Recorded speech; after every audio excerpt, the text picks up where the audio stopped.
Samantala, idol, mga pampasaherong kuliglig naman muling umarangkada po sa kasagsagan ng baha sa bayan po ng Kalasyaw. Nagbabalik para sa balitang yan, Idol Denise Brillante. 104.7 IFM Report.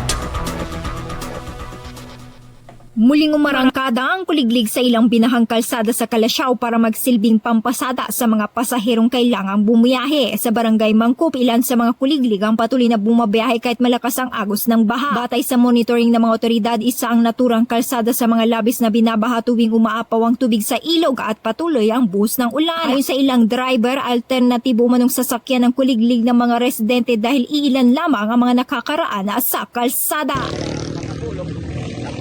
Makahanap ng kunting hanap buhay.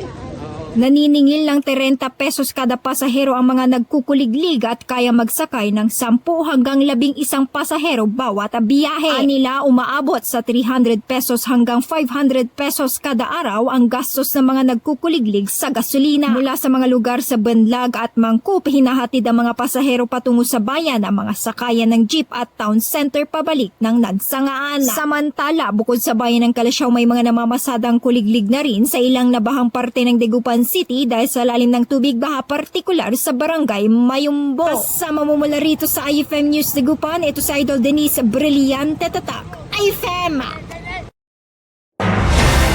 IFM News. IFM News. IFM News.